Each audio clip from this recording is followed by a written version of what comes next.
Hello everyone. I'm Yumu from Susan's family. Today, I will teach you the knit method for the Chinese aesthetic series, Poetry Season Dress. For this electronic tutorial, you can check it on the website by searching for susud.com.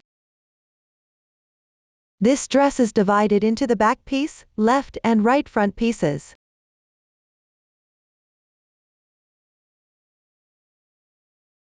Hem, front band. Collar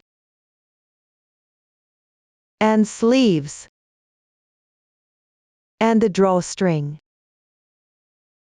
Let's start with the back piece. It is divided into two parts, the body and the chest piece.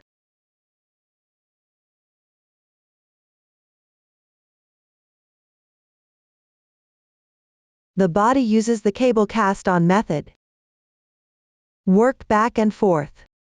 Begin by working even. Then decrease on both sides, followed by increasing stitches.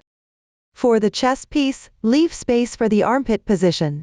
Then decrease on both sides. Then work even.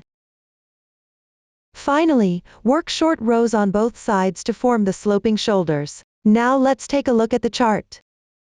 Here I use a chart for any size as an example. The final chart should match the actual project. The charts are in this grid format. One grid represents one stitch, corresponding to one loop when knitting. When counting the number of stitches per row or round, simply count the number of grids. Then match the number of loops on the straight needle. The position with omission symbols indicates the omitted area. The stitch techniques used here are all marked on the chart. I won't go through each one. Arrows indicate the direction of work. For the right side, read the chart from right to left. For the wrong side, read the chart from left to right. Also, work the wrong side in a method of knitting for the purl stitches, and purling for the knit stitches. Now please watch me demonstrate the specific knit method. First, work the body. Start with cast on. Use the cable cast on method. Please refer to the following video demonstration for the specific technique. First, take the corresponding yarn. Make a slip knot with the yarn. Unless there are special circumstances, leave a tail of about 10 centimeters. This makes it easier to weave in the ends later.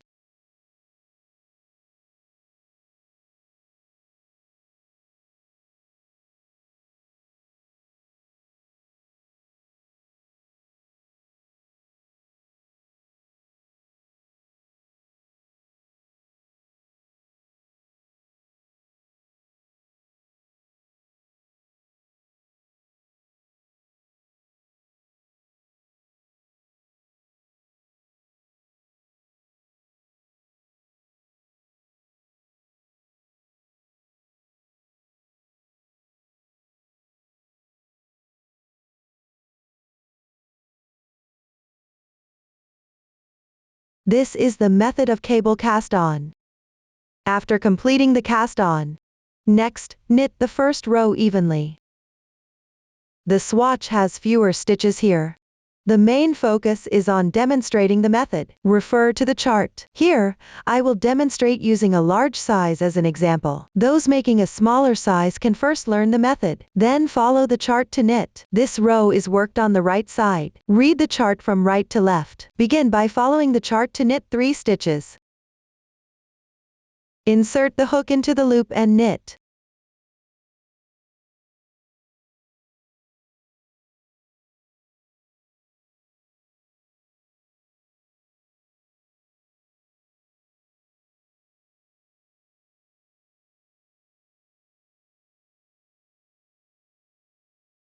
You can see that this creates a braid-like texture below.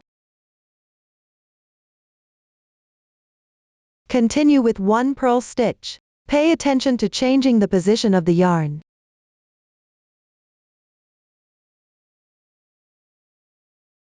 Then knit 7 stitches.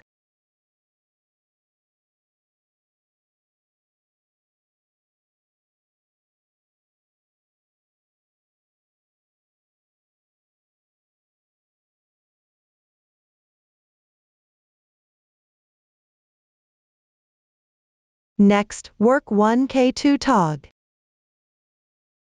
The right needle goes from left to right first.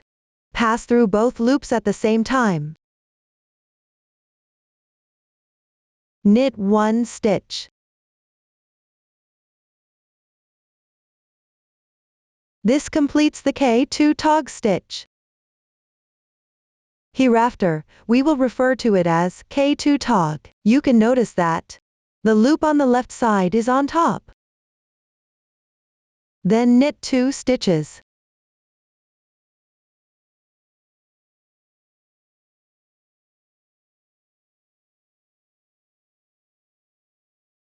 One yarn over. Wrap the yarn from front to back over the right needle. The yarn over is now complete. Then purl 1 stitch. Pay attention to bringing the yarn to the front before purling, to avoid losing stitches.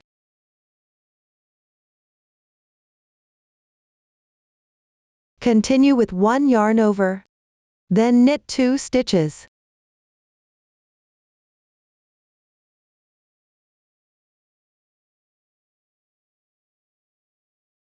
One SKP stitch. First, slip 1 stitch from the left needle knitwise without knitting it. Knit 1 stitch from the left loop.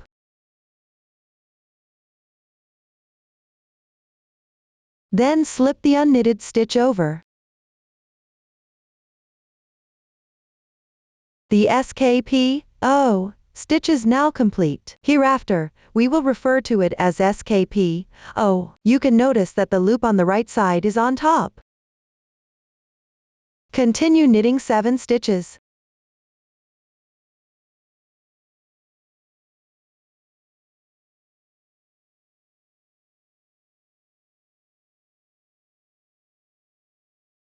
We will treat the first purl stitch and the following stitches as one group. Then we will repeat this group in sequence to continue knitting.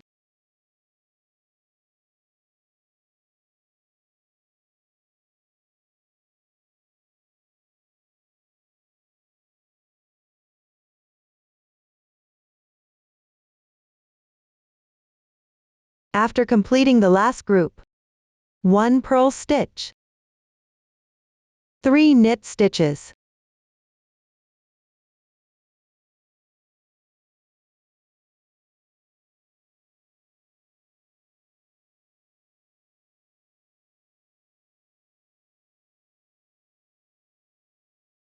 the first row is now complete. The final loop may be a bit larger, so you can tighten the yarn tail. Now, proceed to knit the second row. Turn your work. Work it on the wrong side. Refer to the chart from left to right. Start with the knit stitch key. On the wrong side, you should purl the knit stitches. Purl stitches.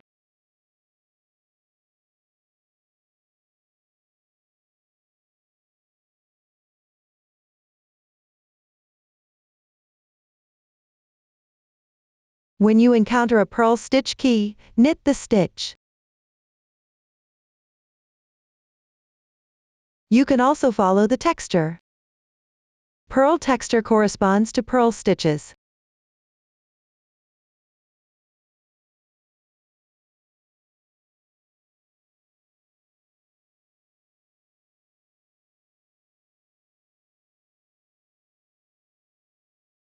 For yarn overs, you also work them as purl stitches.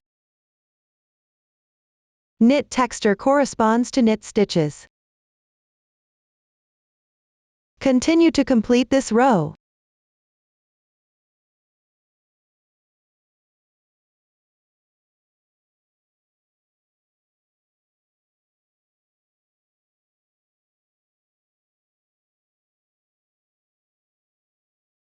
Row 2 is complete. Continue with row 3. Start with 3 knit stitches.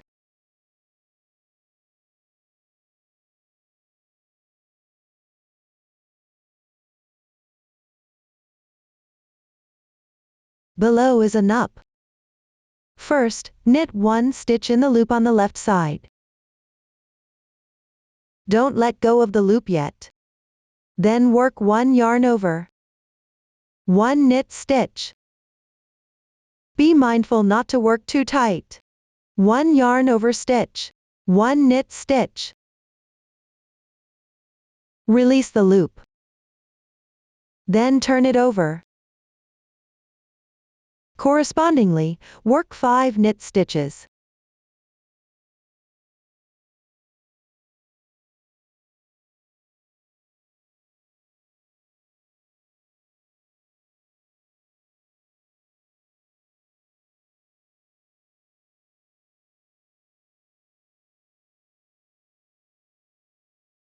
Flip to the right side.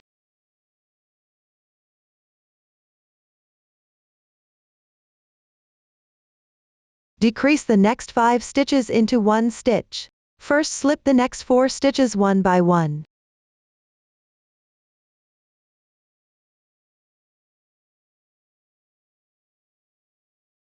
Knit 1 stitch.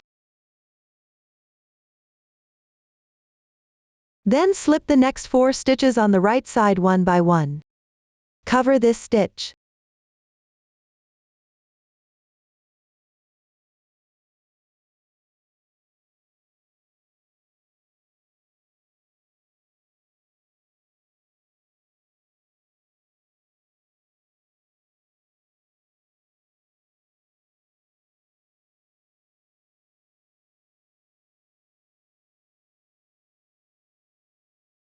One nup is now completed.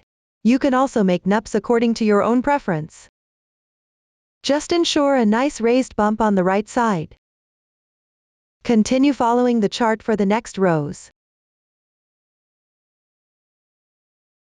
The stitch after the nup can be slightly tightened.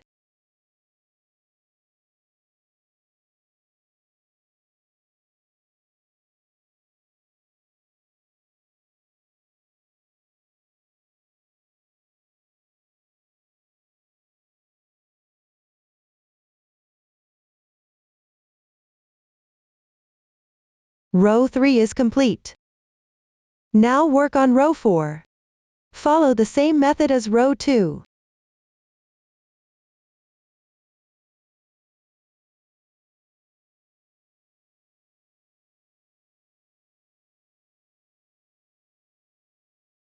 Pay attention to working purl stitches above the nups.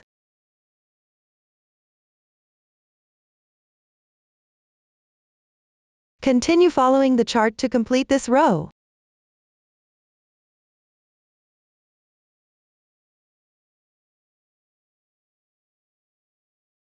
Row 4 is now complete.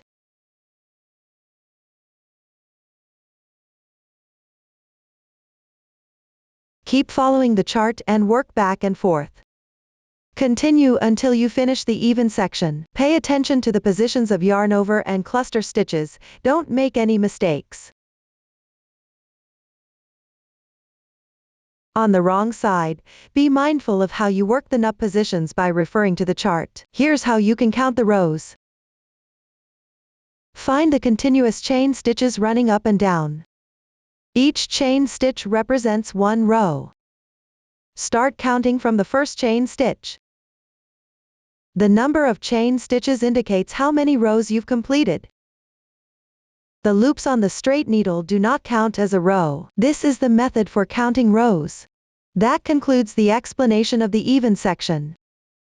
After completing the even section, move on to the decrease section. Continue with the previous pattern in the middle part. Decrease stitches on both sides at the corresponding row numbers. Here, you will encounter a new stitch technique. It's the P2 tog stitch. Please watch the demonstration for the specific technique. This is known as the P2 tog stitch. When working, insert the right needle from right to left through the 2 loops on the left needle.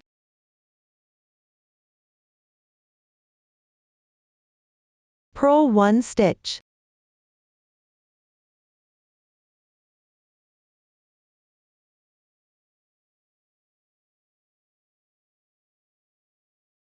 The P2 tog is now complete. You can see that the left side loop is on top. Let me demonstrate this again. Insert the right needle through the 2 loops on the left needle. Purl 1 stitch. This is the method for the P2 tog. Everyone, refer to the pattern to complete the decrease section.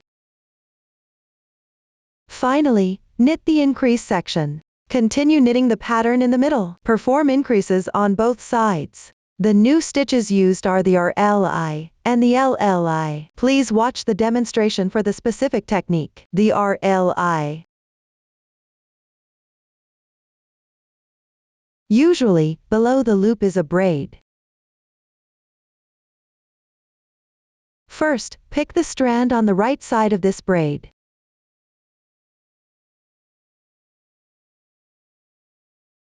Knit 1 stitch.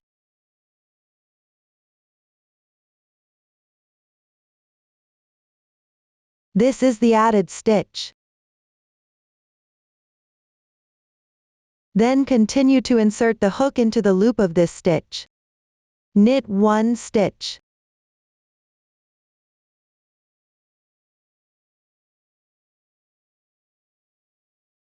This completes the RLI. You can see that 2 loops have been knitted within 1 braid.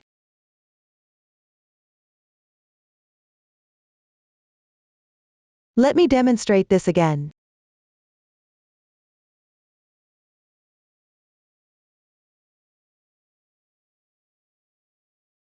First, pick the strand on the right side of the braid below and knit 1 stitch.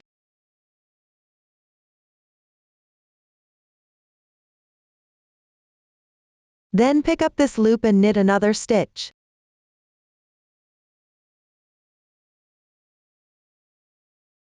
The LLI. Usually, below the loop is a braid. First, pick this loop and knit 1 stitch.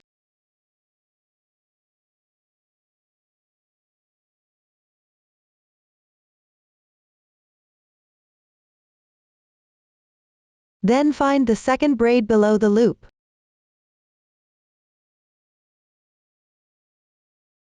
Insert the left needle from left to right to pick up the strand on the left side of this braid.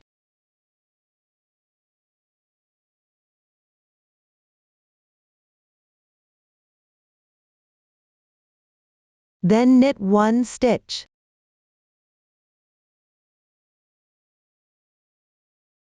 This stitch on the left is the added stitch. This completes the LLI. Everyone, refer to the pattern and finish the increase section. Finally, pay attention to check the number of stitches. Up to this point, the body section explanation is complete. Next, we will learn the chest piece. In the first row, start by binding off stitches under the right armpit. Continue knitting the pattern. In the next row, also bind off stitches under the armpit. Then decrease stitches on both sides using the bind off method. For the method of binding off to decrease stitches, you can refer to the demonstration in the video below. After learning the method, refer to the chart and knit. Please watch the demonstration. I will explain the method using this small swatch. At the beginning of the first row, you need to bind off several stitches. Refer to the specific number of stitches on the chart. Each bind off stitch key indicates how many stitches to bind off. Here, I need to bind off 4 stitches in a row. If you need to bind off a large number of stitches consecutively, you can use stitch markers to separate them first.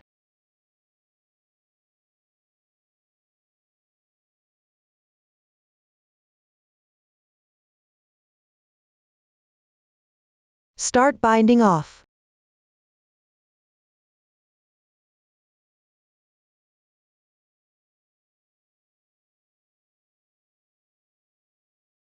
The first stitch can be a slip stitch, or it can also be a knit stitch. Here, I'm doing a slip stitch. Then do 1 knit stitch. Next, pass the first stitch over the second stitch.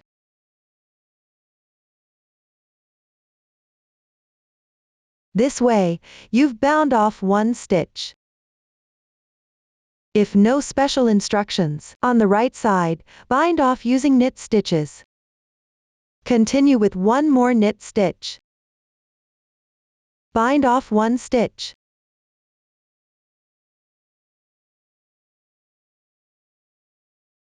Continue binding off knitwise. Keep going until there is only one loop remaining on the right of the marker. I have 2 loops left here, so I need to bind off one more stitch.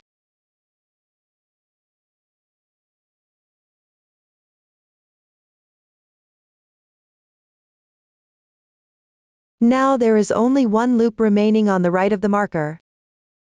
This is the loop from the 4th stitch.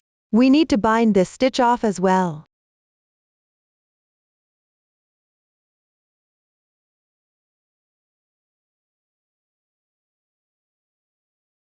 Therefore, knit one more stitch and bind it off. The next stitch is the last bind off stitch key, the adjacent stitch. We will knit directly as a knit stitch here.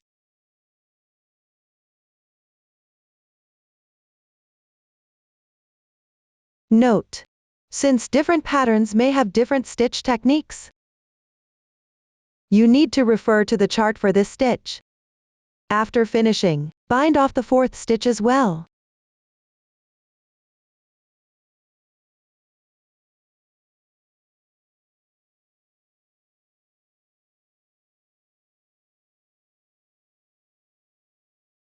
This way, the 4 stitches shown in the chart will be bound off. Continue to follow the chart for knitting.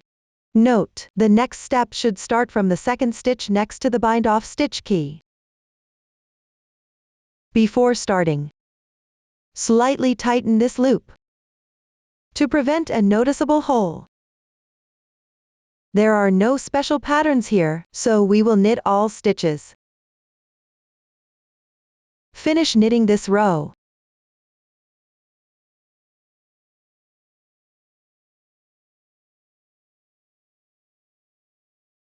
That concludes the first row.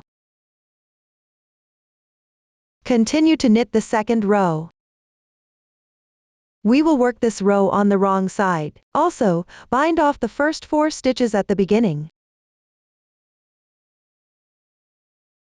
Separate them with a stitch marker first.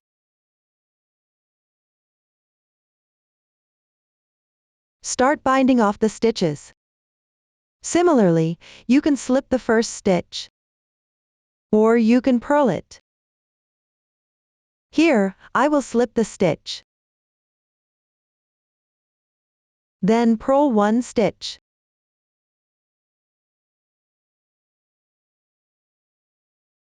Next, pass the previous stitch over the next one.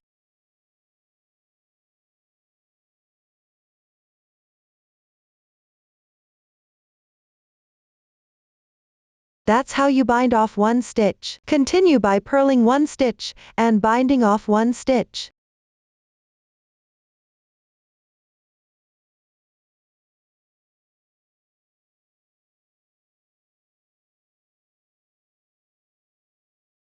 If no special instructions, on the wrong side, you simply bind off purlwise. Keep binding off purlwise. Keep going until there is only one stitch left to the right of the marker. Here, let's bind off one more stitch.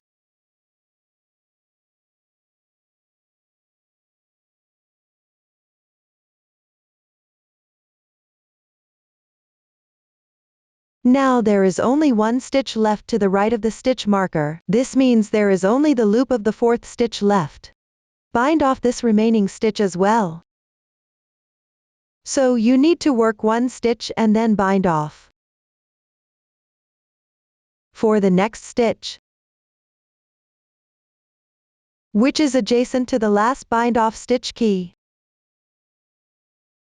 on the wrong side, we will purl the stitch,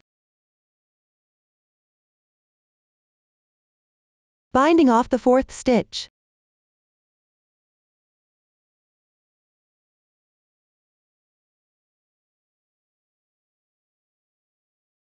In actual working, the specific stitch technique for this stitch, refer to the chart for working.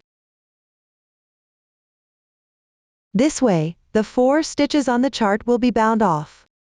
Continue to follow the chart for knitting. Note: the next step should start from the second stitch next to this bind-off stitch key. Before knitting, slightly tighten this loop.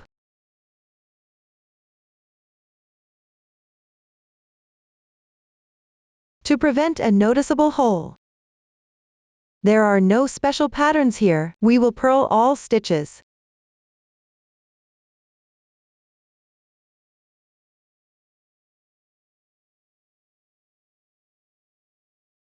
For the chest piece. That concludes the explanation for row 2. Next, bind off on the right side.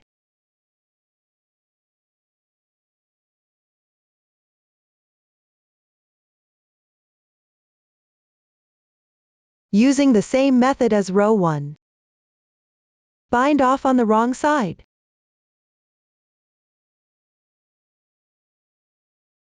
Using the same method as row 2. Let me demonstrate 2 more rows.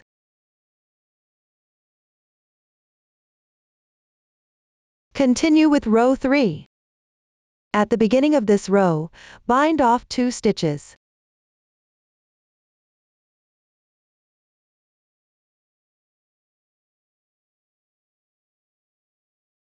Start by binding off 1 stitch.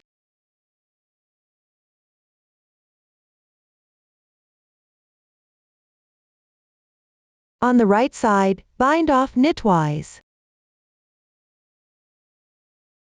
Knit 1 more stitch, and then bind it off. Pay attention. When you bind off the last stitch, the stitch you are working on should be knitted according to the chart. Sometimes the pattern is special, so this may not necessarily be a knit stitch. Make sure you don't make a mistake. The wrong side is the same. Now I have bound off 2 stitches. Continue to finish this row.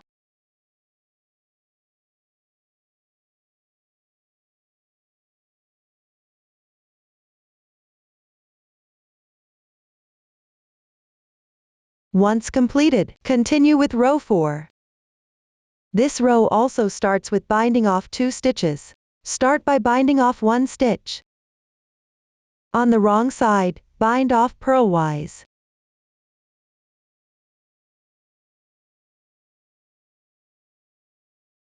Purl 1 more stitch and then bind it off.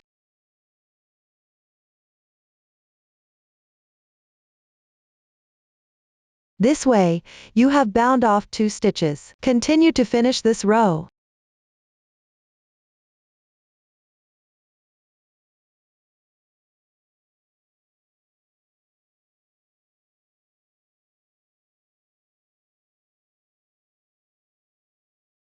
Now I have completed row 4. If you only need to bind off 1 stitch on each side, the method is the same as binding off the first stitch earlier. This is the method for binding off underarm stitches. After completing the underarm decreases, continue working even. For the ending, you need to work short rows on both sides to form sloping shoulders. Let me briefly explain the knitting sequence here.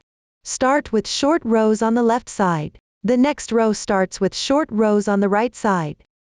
Please refer to the following video demonstration for the specific method of working short rows. You can learn the method first. Then follow the chart to knit. For the short rows on the left side with held stitches, as you can see, 6 rows need to be worked as short rows here. Row 1 is worked on the right side, leaving the last 5 stitches unworked at the end. I have already completed this. Row 2 is worked on the wrong side. First, make a yarn over like this on the right needle.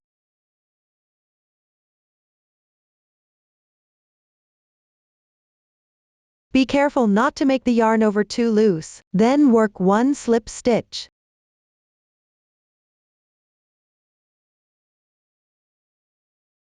followed by working purl stitches into each stitch in sequence. Finish this row.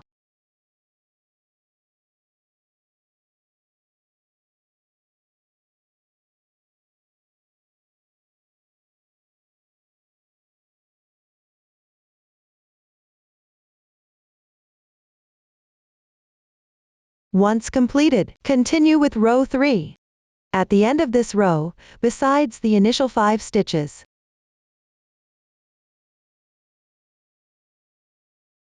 you also need to leave 4 stitches unworked. Note: the yarn over does not count within these stitches.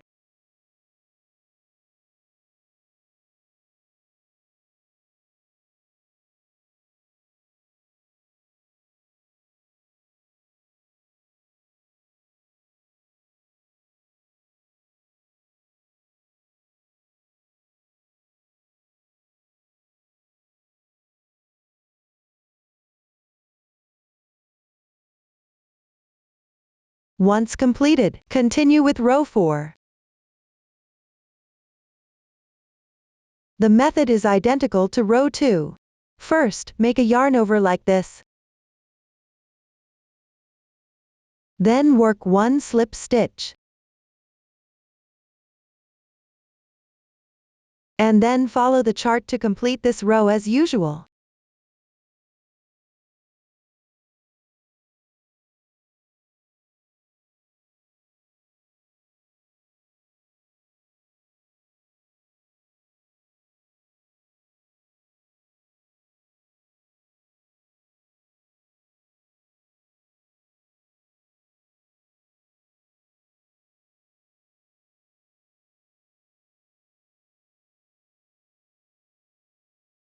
For the upcoming row 5, you need to leave 4 stitches unworked at the ending as well. Similarly, the yarn over does not count.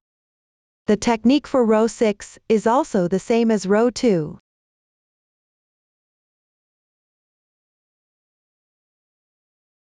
I will continue and finish these 2 rows.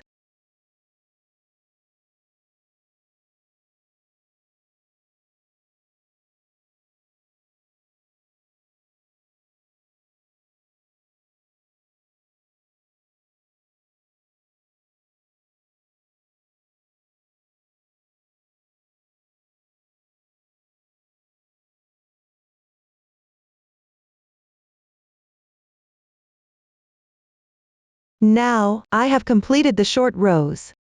Finally, one more row needs to be worked to eliminate the row offset. Start by knitting into each stitch one by one,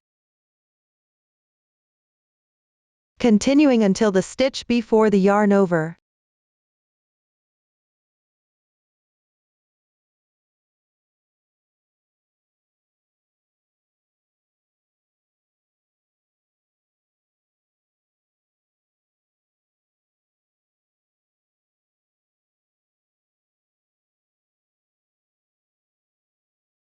Once done, knit the yarn over together with the next stitch on the left side as one knit stitch.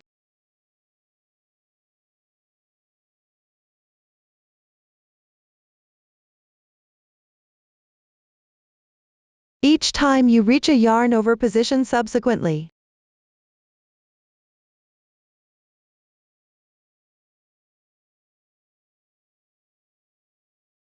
Knit the yarn over together with a stitch on the left side.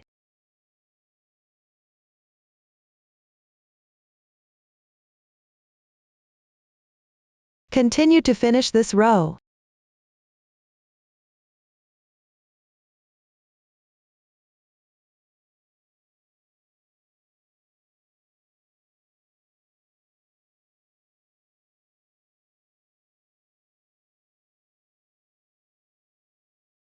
Now, the row offset has been eliminated. You can take a look. This is the effect on the right side. This is the effect on the wrong side. Sometimes, to make the row counts match on both sides, you need to knit one more row. Follow the chart instructions specifically for accurate results. For the short rows on the right side with held stitches, you can see that 6 rows need to be worked here. The first row is worked on the wrong side, ending with 5 stitches left unworked. I have already completed it. The second row is knit on the right side. First, create a yarn over on the right needle like this. Then slip 1 stitch.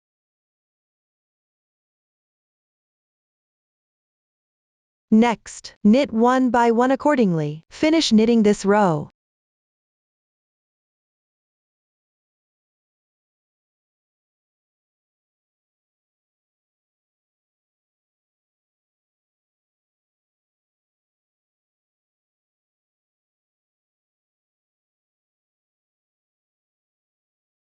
Once done, continue with the third row.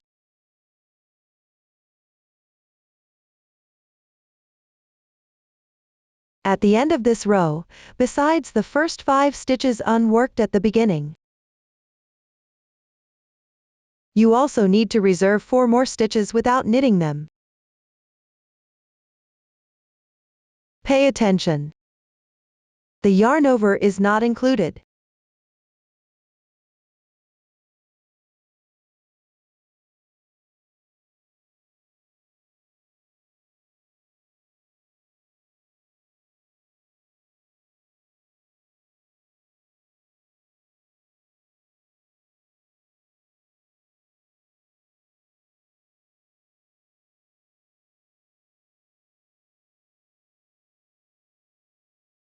After completing, continue with the fourth row.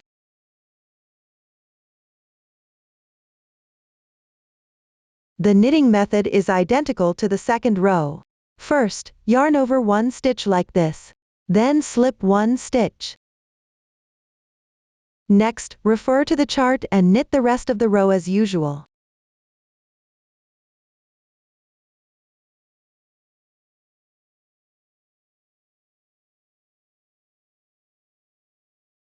For the fifth row, at the ending, reserve 4 more stitches. Similarly, the yarn over is not counted. The knitting method for the sixth row is also identical to the second row. I will continue and finish these 2 rows.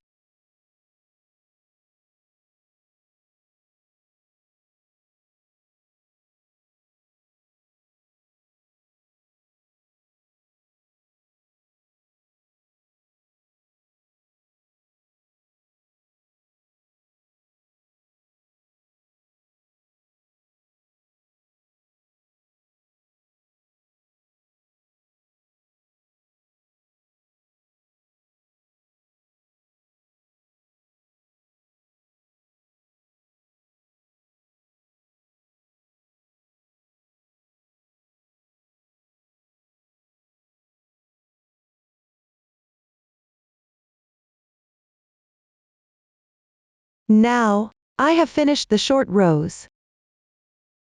Finally, 1 more row needs to be knitted to eliminate the row offset. Start by purling the stitch into each stitch. Keep going until the stitch right before the yarn over.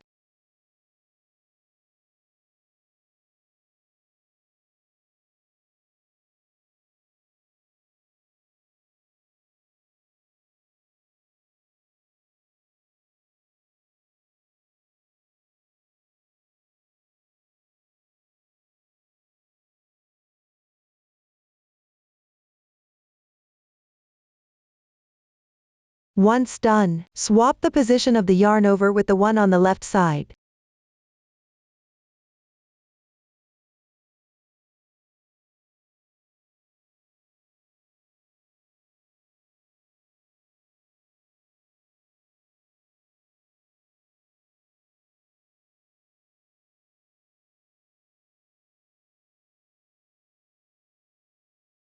Then combine them and purl 1 stitch.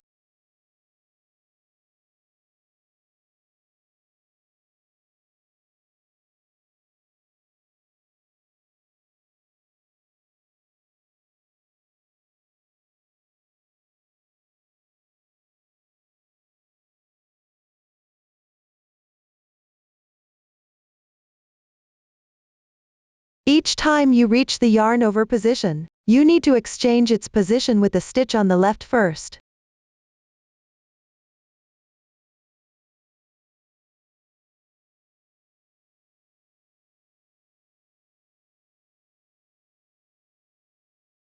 Then combine them and work a purl stitch.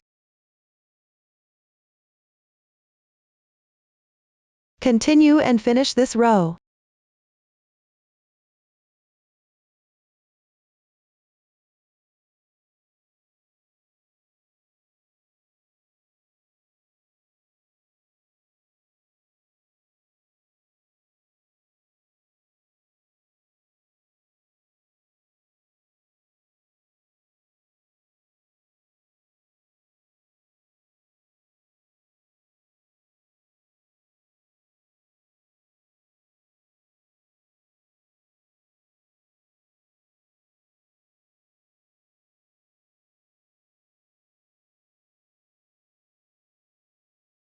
Now, the row offset elimination is complete. You can take a look now. This is the effect on the right side. This is the effect on the wrong side. After completing the short rows, you need to bind off the stitches in the middle section. Leave corresponding loops on both sides for holding on. Watch me demonstrate the specific method. Here, I'll use a sample to demonstrate the method of holding on and binding off.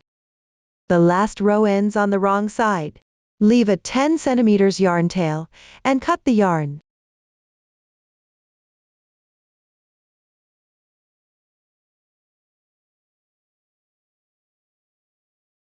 Then take a new piece of yarn and thread it into a darning needle.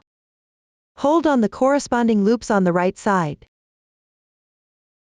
You can also mark the position with a stitch marker first. For this sample, the quantity is random.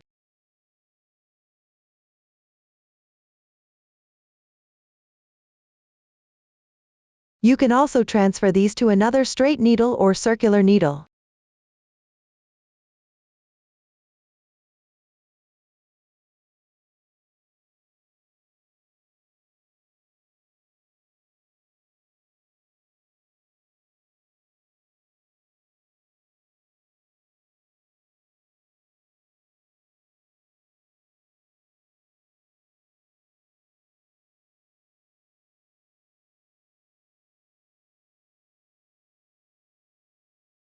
Then mark the loops on the left side that need to be held on with a stitch marker.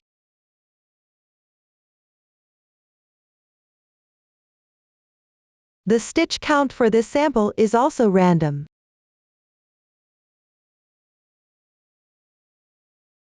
Next, take the new yarn. Tie a knot.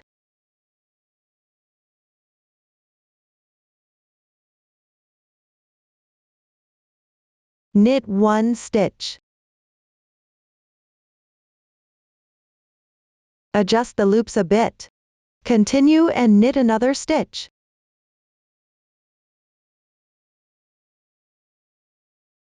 Bind off one stitch. Then continue to bind off the loops to the right of the marker using this method.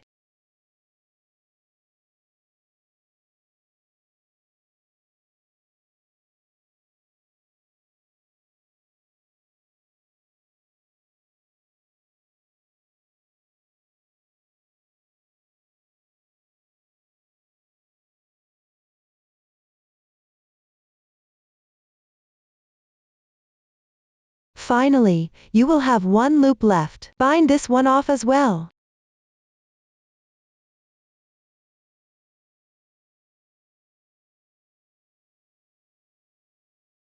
Slip it back onto the left needle. Check the remaining number of loops. Hold on these remaining stitches.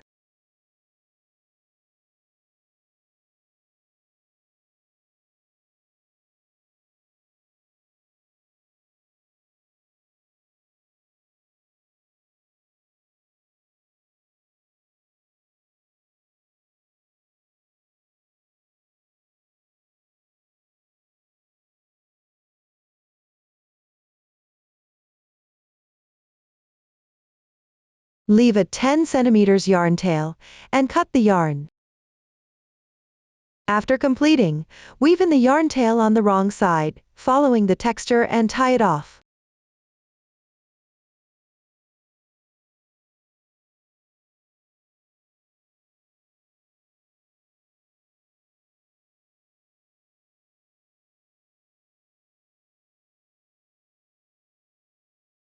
You can weave a few more stitches if you like.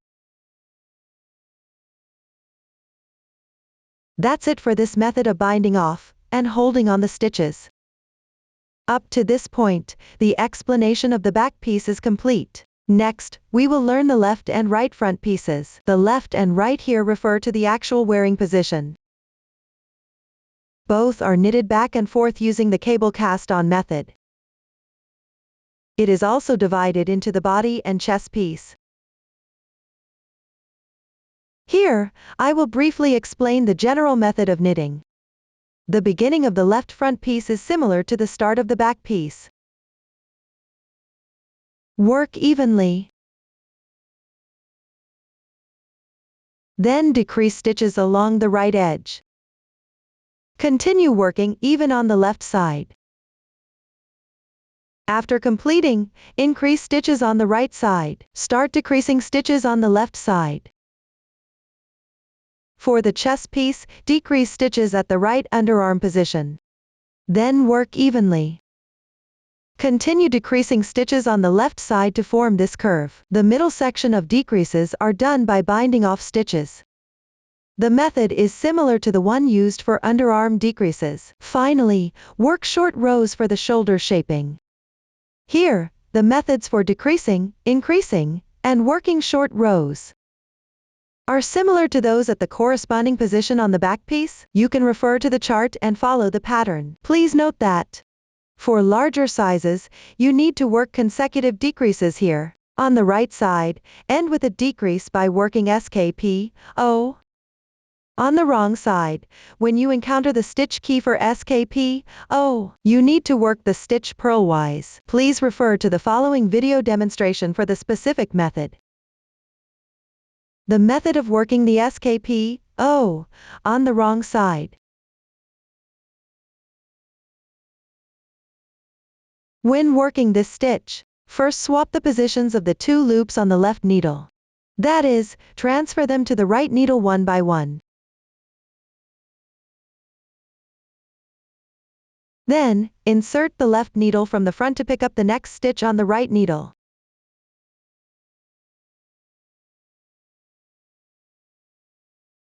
Hold the bottom of the stitch and release the loop from the right needle. Then transfer the stitch on the left side back to the left needle.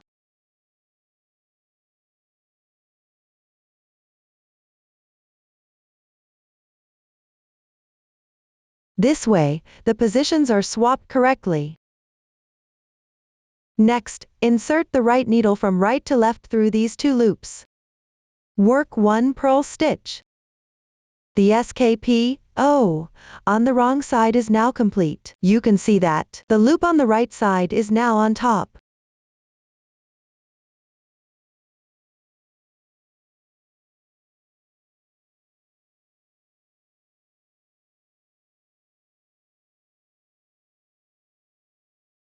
Let me demonstrate it again. First, swap the positions of these two loops on the left needle.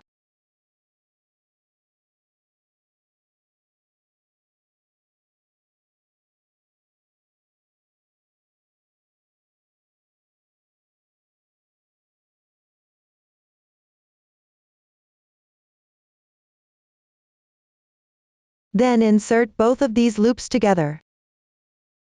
Just work one purl stitch.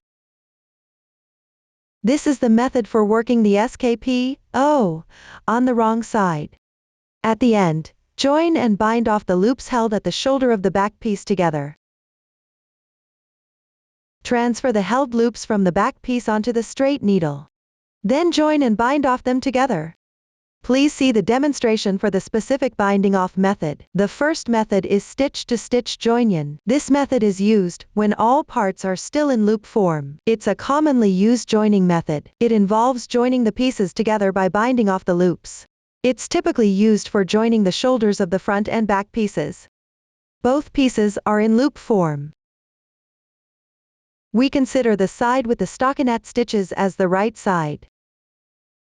The joining and binding off usually take place on the wrong side of the fabric. This means you need to place the two pieces with their right sides facing each other.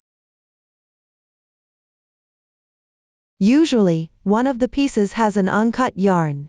Regardless of which piece this yarn is on, place the side with the yarn tail on the right. Generally, when performing the join and bind off, you bind off knitwise.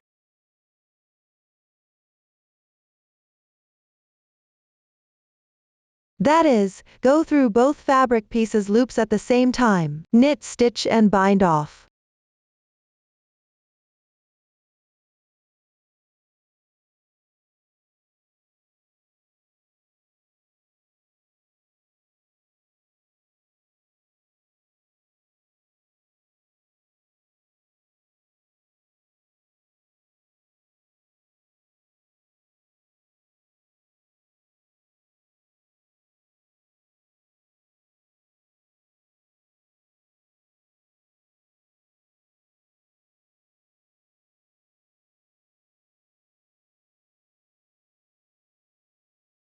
The number of stitches on the two pieces are usually identical. Just knit into each stitch and bind off correspondingly. If one piece has more stitches, you need to decrease while binding off on the side with more stitches.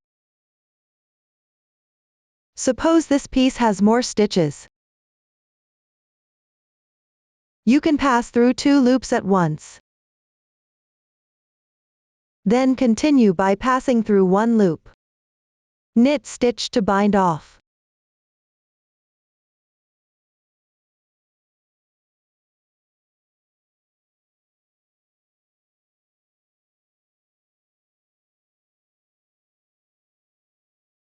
If the back piece has more stitches, pass through two loops at once on that side.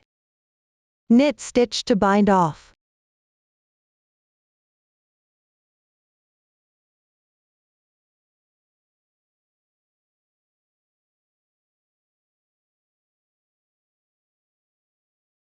In my case, the two pieces have the same number of stitches, so I will continue binding them off.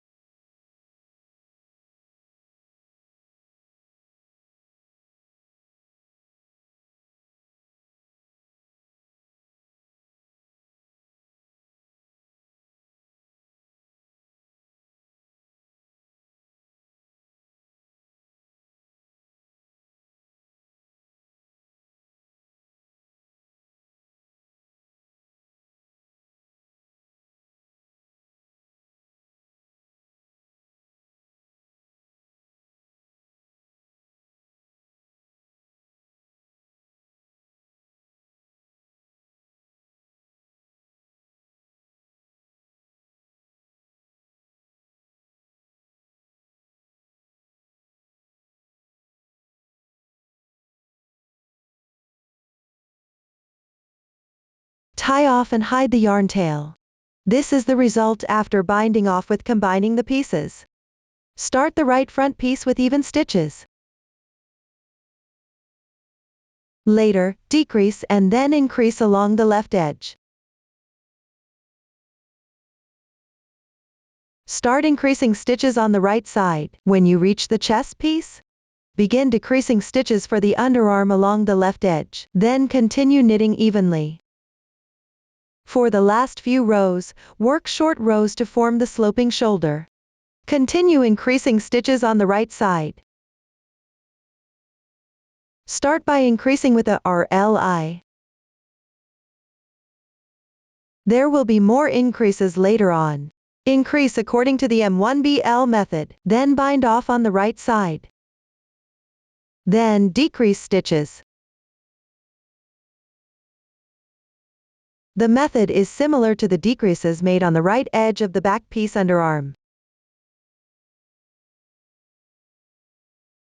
Finally, join and bind off together with the loops held at the shoulder of the back piece. Refer to the previous demonstration. Follow the chart to complete the right front piece.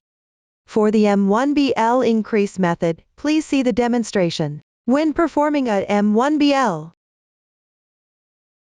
place your right index finger above the yarn. Wrap it clockwise in a circle. Place the resulting loop onto the needle. Slightly tighten. This way, you have completed one M1BL increase. Let me demonstrate it again. Place your right index finger above the yarn. After wrapping the yarn, place it on the needle. I'll demonstrate a few more stitches.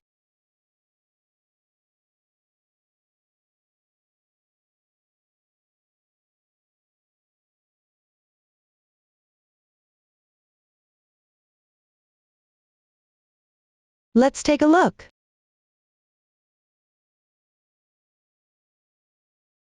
After completing the M1BL increase, the yarn on the right side will be above. Finally, you need to sew together the side edges of the front and back pieces. That is, the two edges corresponding to the underarm position.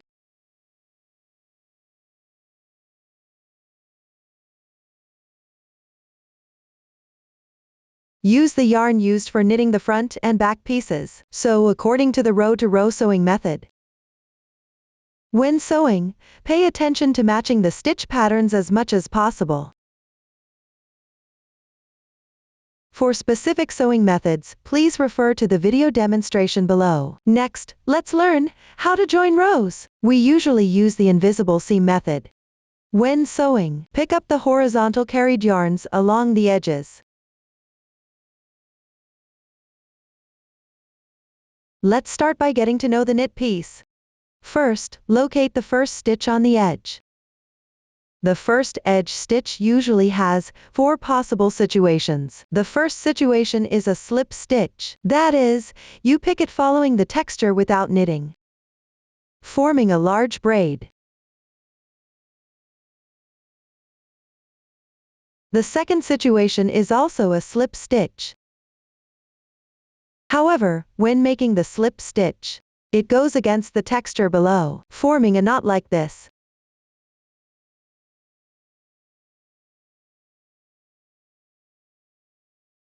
The third situation is knitting every row.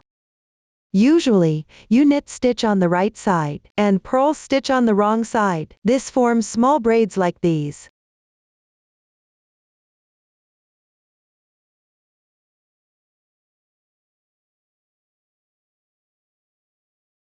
The fourth situation is also knitting every row. Typically, both the right and wrong sides are worked with knit stitches. This creates a garter stitch. The stitch to the left of the first stitch is the second stitch. For example, this fabric piece, when viewed from this side, the second stitch shows a knit texture. When viewed from the other side, the second stitch shows a purl texture. Regardless of whether the second stitch shows a knit texture or a purl texture, you can observe that the loops are all oriented forward.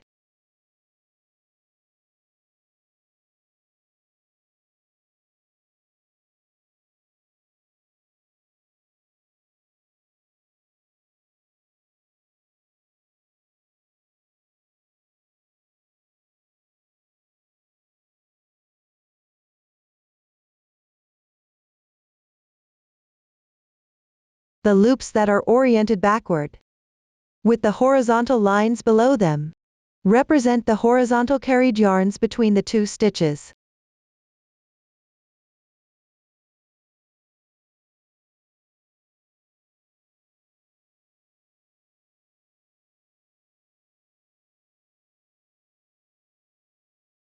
It's the same on this side as well. This is a backward-oriented loop. This horizontal carried yarn is between the 2 stitches.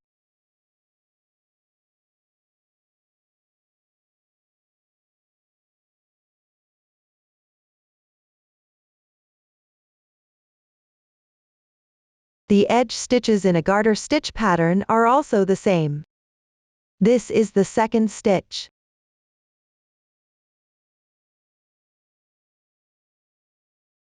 This column here is the second stitch, with forward-oriented loops.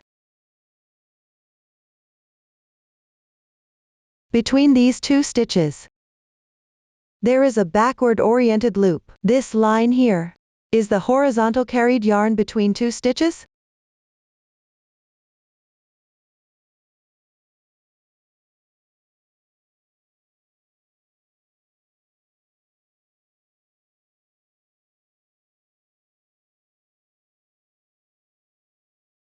The edge is a slip stitch. Likewise, between these 2 stitches, there are individual horizontal carried yarns as well.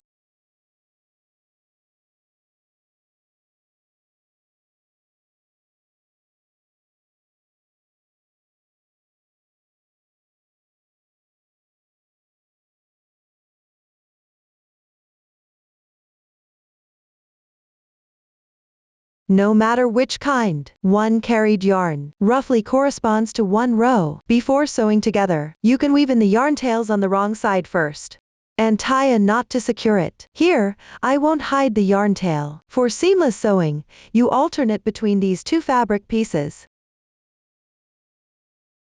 picking up the horizontal carried yarns along the 2 stitches of edges.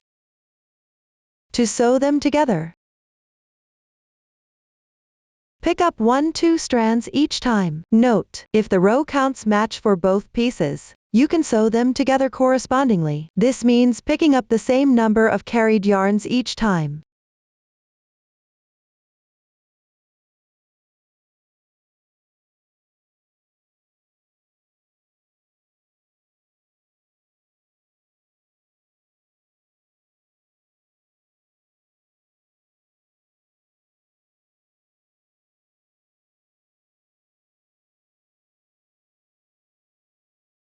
Always insert the needle where you last pulled out.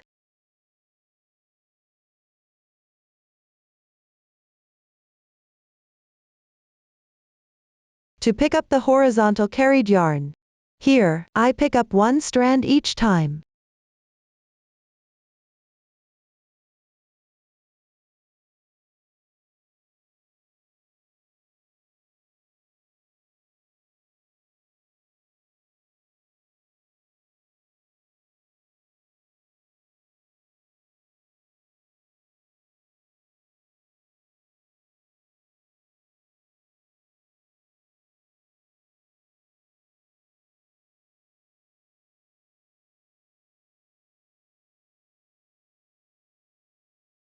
After sewing a few stitches, slightly tighten the yarn.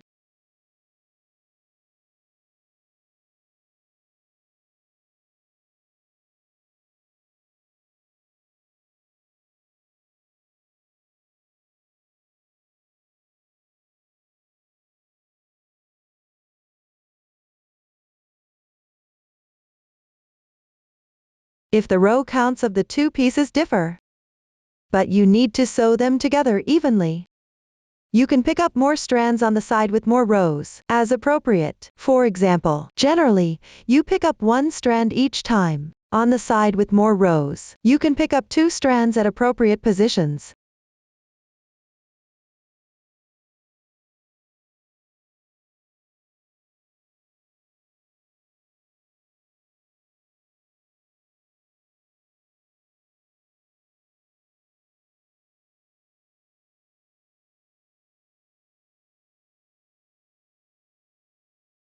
Here, the row counts of the 2 pieces are the same, so I will continue to sew them together.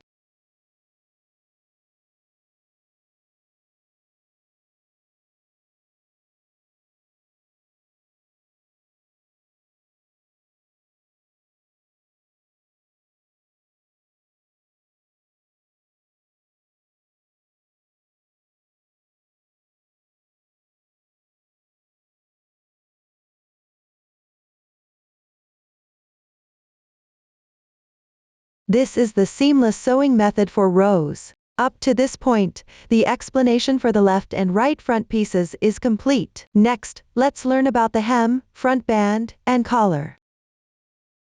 These three parts have the same knitting method. They only differ in length. All of them are knitted back and forth using the cable cast-on method. After completion, sew them to the corresponding positions. The new stitch techniques used include K1 TBL stitches, K3 tog, twisted right decrease, twisted left decrease. Please watch as I demonstrate the specific knitting method. Let's start with casting on. The sample has already been cast on. Next, work row 1. Worked on the right side. Start with 1 knit stitch. Then do a twisted right decrease. First, insert from behind into the first loop. Slip it without knitting. Then knit 1 stitch. Slip the unworked loop again. Pass it over the stitch on the left. That completes the twisted right decrease. Hereafter, we'll call it twisted right decrease. You can see the twisted braid is on the upper right side. Next, 1 yarn over. 1 K1 TBL stitch. Insert from behind the left loop. Knit 1 stitch.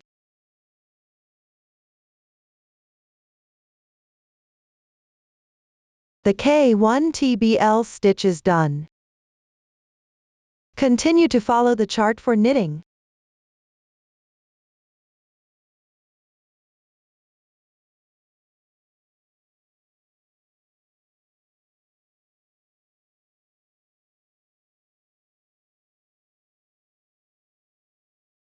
I'll demonstrate the K1 TBL stitch again. Insert from behind the loop. Knit 1 stitch. The K1 TBL stitch is completed. 1 yarn over, then comes the twisted left decrease. First, slip 2 loops on the left side from right to left.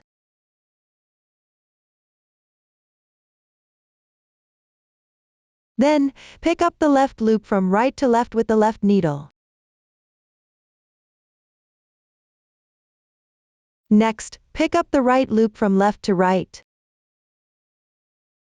Then insert the right needle from left to right through these 2 loops. Knit 1 stitch. The twisted left decrease is completed. Hereafter, it will be referred to as twisted left decrease. Let's take a look. The left twisted braid is on the top. Finally, knit 1 stitch.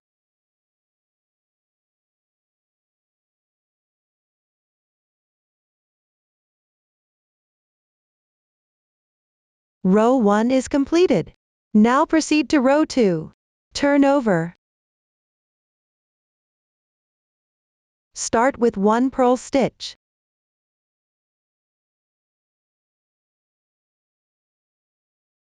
Next is the stitch key for the K1 TBL. On the wrong side, work the K1 TBL purlwise. Place the yarn above the needle. Insert from left to right behind through the loop.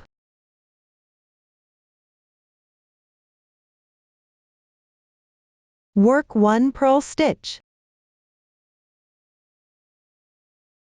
The K1 TBL purlwise is done. Check the right side. Below, it forms a twisted braid like this. It matches the texture of the K1 TBL stitch. Continue with 1 knit stitch.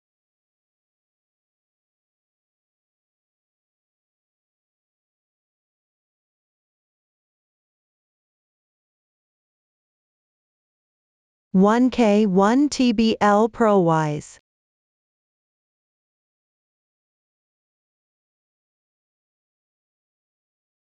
One knit stitch. Continue to follow the chart to complete this row.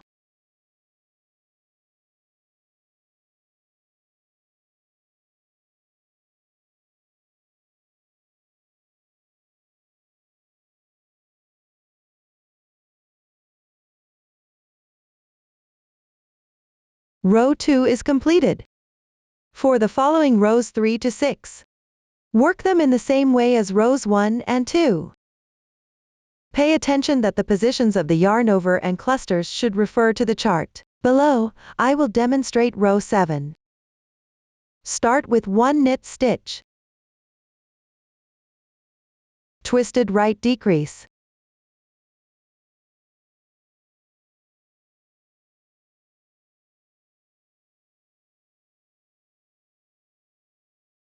One yarn over. 1K 1 TBL. 1 purl stitch.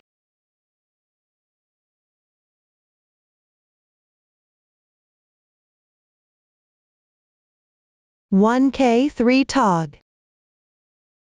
Insert through the 3 loops on the left side simultaneously from left to right. Work 1 knit stitch. The K3 tog stitch is completed. You can see the loop on the left side is now at the top. Continue working.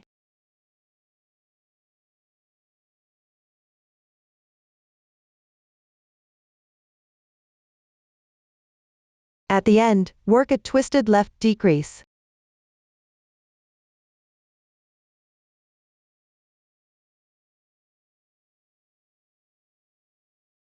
One knit stitch. Row 7 is completed. For the following rows, continue to follow the chart for knitting. Since everyone's knit tension varies, you need to compare with the corresponding position while working. The hem needs to be compared with the starting point of the front and back pieces. The front band needs to be compared with this edge of the left front piece. All the way to the end position.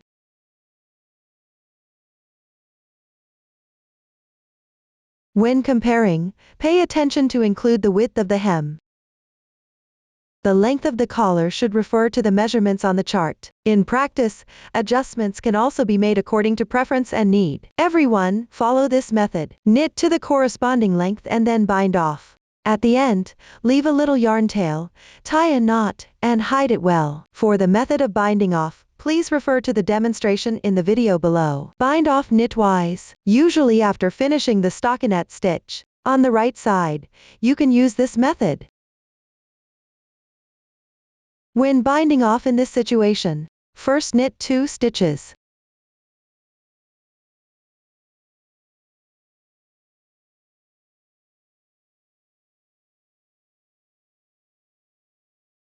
Then pick up the previous stitch with the left needle. Cover the next stitch.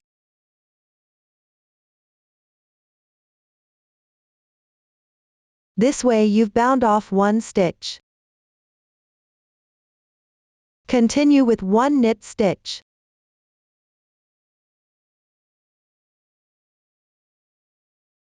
Then pick up the previous stitch with the left needle. Cover the next stitch. This way you've bound off another stitch. I'll continue binding them off. Each time, bind off by knitting the stitch.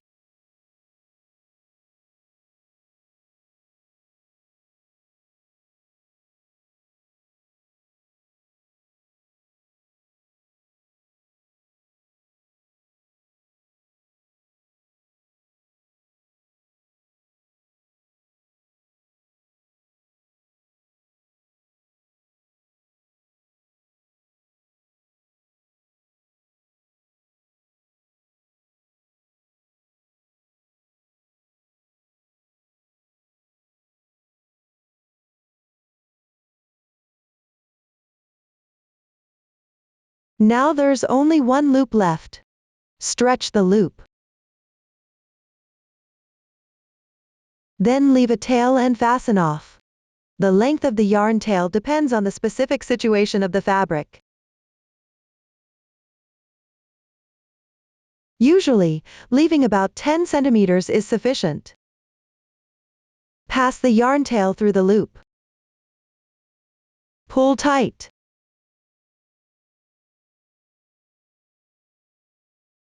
This is the method for binding off knitwise.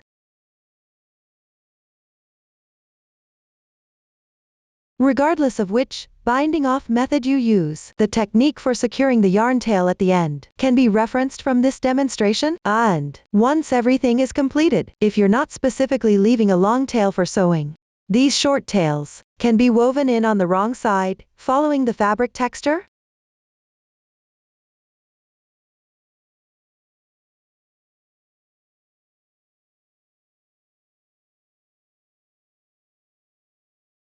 Try not to affect the right side texture.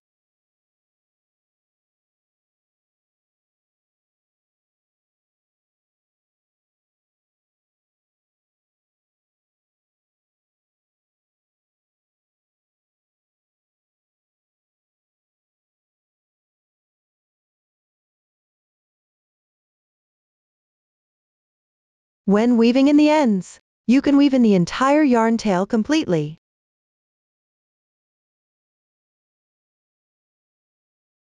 Up to this point, the knitting of the hem, front band, and collar has been explained. After the hem, front band, and collar are knitted, the next step is to sew them to their corresponding positions.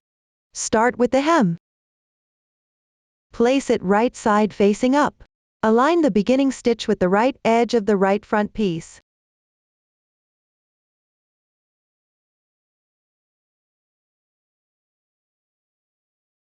Align the ending stitch with the left edge of the left front piece. The direction of beginning and ending can be switched. Just ensure the edges look neat. Secure it well with stitch markers. Fix multiple points in the middle for better stability. Align the edges of the fabric pieces evenly. Use any color yarn. Pick up the hole between two stitches along the hem edge.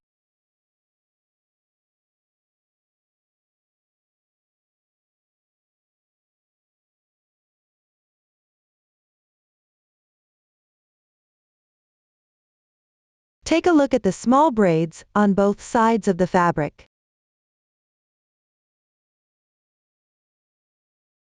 There are such holes behind these small braids, with carried yarn between them.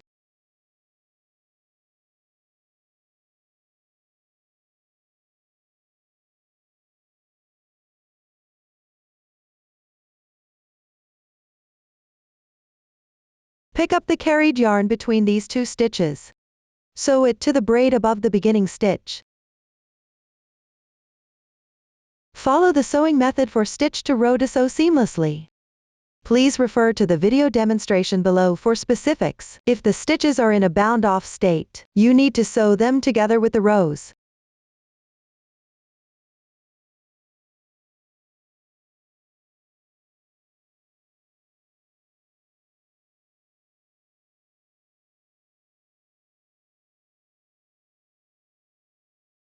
On the stitch side, pick up the reversed braid.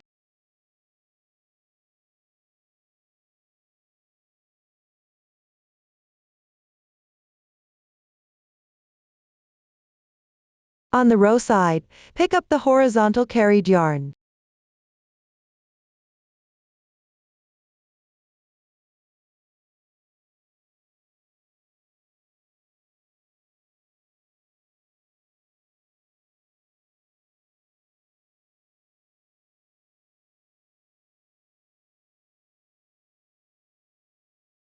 And if the row count is greater than the stitch count, adjust accordingly. And choose an appropriate position. At the same time, pick up two horizontal carried yarns.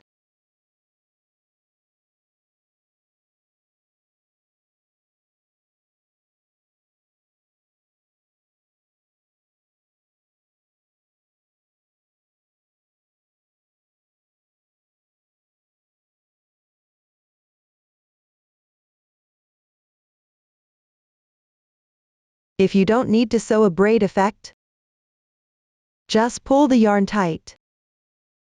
After completing the hem seam, place the beginning stitch of the front band on the shoulder of the left front piece. Align both sides with the inner edges of the left and right front pieces. Match the bind-off edge with the hem edge. Secure evenly. Try to position the neck opening of the right front piece in the center of the garment. Do not sew at this position on the front band. After securing it well, sew along the edges where the sides meet. Use the same sewing method as for the side seams of the front and back pieces.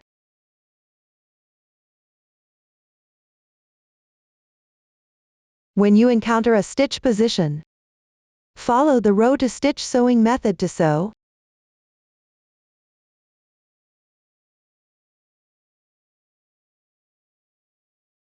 This is similar to the hem sewing method.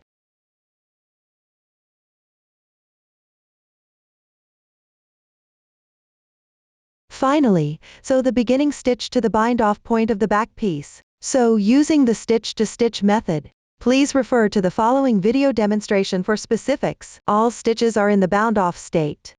A commonly used invisible sewing method is to leave a long yarn tail at the end of one of the fabric pieces. Thread the yarn tail through a darning needle. Position it on the back side. And bring the needle out from the piece closest to you that doesn't have the yarn tail. Specifically, come out in the middle of the edge stitch.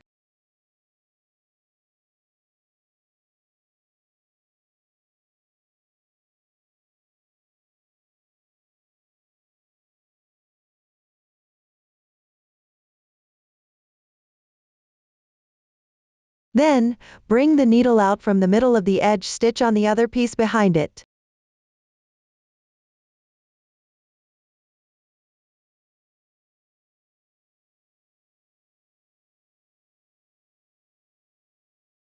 Continue by always picking up stitches from the front piece, in a braid pattern.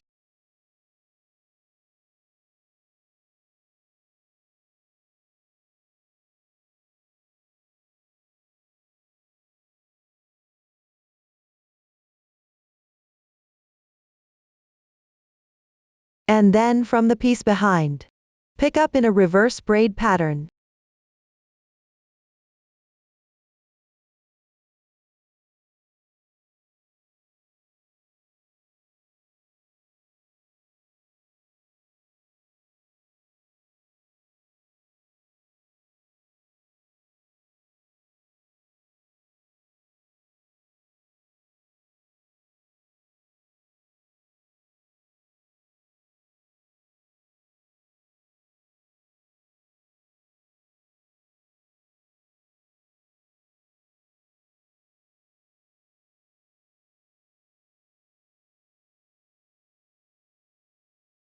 After sewing a few stitches, you can take a look. The sewing position forms a braid-like texture.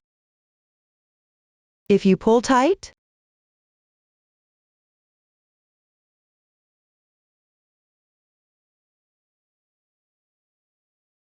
it becomes an invisible seam with no visible stitching. You can decide whether to tighten based on your preference. I will continue to finish sewing here.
And that's how you sew it up? Finally, take out the collar. With the right side facing out. Align one edge with the neck opening positions of the front and back pieces. Leave about 8 to 12 centimeters unsewn at the neck opening of the front piece. The specific width here can be adjusted according to your preference and actual situation. You can secure it temporarily with a stitch marker. Note that the lengths reserved on both sides should differ by about 10 centimeters. Tie a knot and give it a try. Tying it in a bow.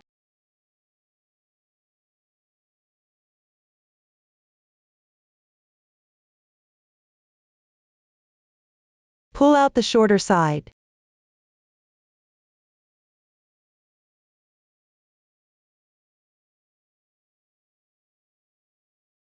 The direction of the end here can also be adjusted as needed.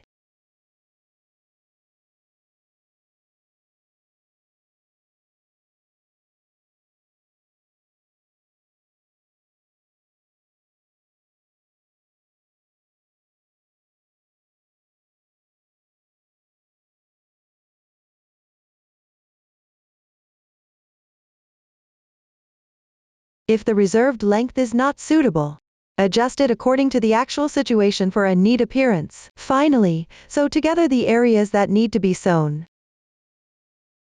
The method has been demonstrated before. Sew evenly and neatly for a nice finish. Finally, tie the knot securely. Up to this point, we have covered the hem, front band, and collar. Next, let's move on to the sleeves. The sleeve is divided into the sleeve body, the sleeve cap, and the cuff. Use the cable cast on method. Star the sleeve body. Work the pattern back and forth. Work the sleeve body section evenly. The method is similar to the even section of the back piece body. After completing this, work the sleeve cap. Decrease stitches on both sides. The method is similar to the decrease at the underarm of the back piece. Finally, bind off knitwise. Everyone can refer to the previous demonstrations. Refer to the chart to complete the sleeve body and sleeve cap. When finished, ensure the right side faces out. Sew together the side seam of the sleeve body. The method is the same as sewing the side seams of the front and back pieces. Complete this step. Finally, work the cuff. The method is the same as working the hem. Refer to the chart for specific row numbers. You can also adjust according to your needs. Make it slightly narrower than the cast-on edge of the sleeve body. Complete this. Finally, leave a 30 cm yarn tail at the end for sewing the beginning and ending together. Use the stitch-to-stitch sewing method. Match the edges so that the texture looks neat and attractive. Turn the cuff right side out in the end. Sew it to the cast-on edge of the sleeve body. The method is the same as sewing the hem to the front and back pieces. Complete this step. Lastly, sew the sleeve cap to the armhole of the chest pieces. Make sure the underarm position corresponds correctly. Align the fabric pieces evenly and match them up. Sew them together to complete this part. Up to this point, we have finished explaining the sleeves. Finally, knit the drawstring. Use the cable cast-on method. Work from right to left. Cable cast on 4 stitches for the finished product here. Knit 4 stitches per row. Continue until you reach the corresponding length. Refer to the chart for the specific length. You can also adjust according to your needs. For the specific method, please refer to the demonstration. First, start with a cable cast on. Normally, you cast on 3 or 4 stitches. Refer to the chart instructions for the exact number of starting chains. I will cast on 4 stitches here. Pay attention and check the chart. Determine if you need to leave a long yarn tail at the beginning. If no specific note, leaving 5-10 centimeters will be sufficient.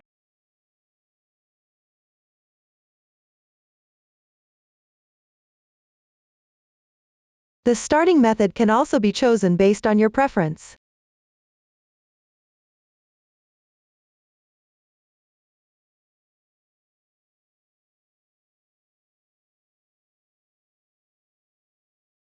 After completing the cast on, knit one by one accordingly.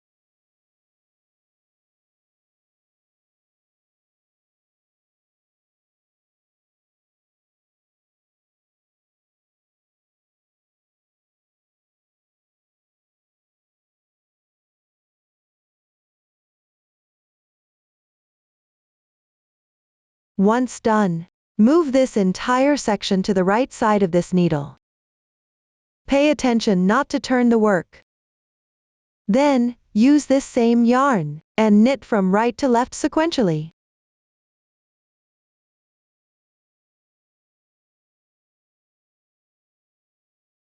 Knit the first stitch a bit tighter.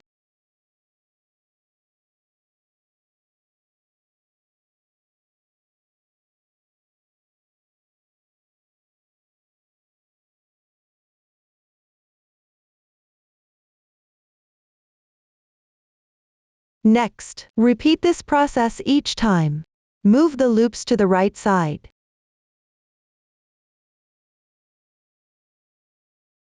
Knit stitch by stitch.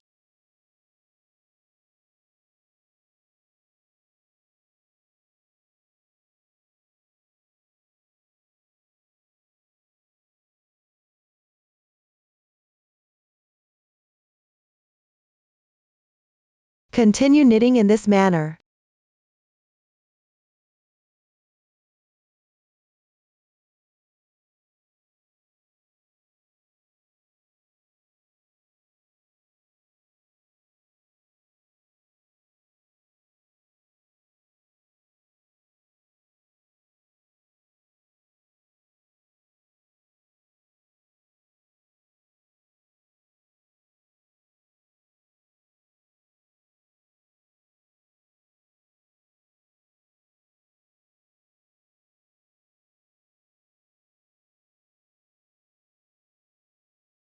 Keep knitting until you reach the desired length. After finishing, if there are no special instructions, leave a tail of about 15 centimeters and cut the yarn. Start closing the loops. Thread the yarn tail onto a darning needle.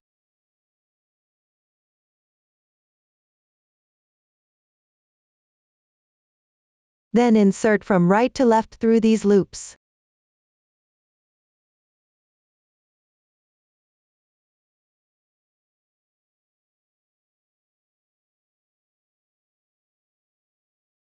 We can go through them one more time. Pull tight.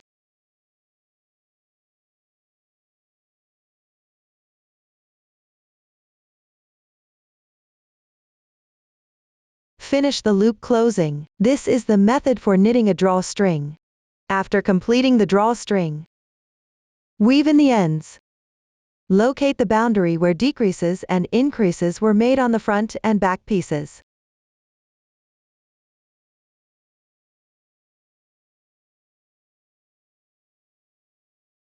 On both sides of the right front piece, exit the drawstring. Adjust the waist size as needed. Tie a knot and it's done.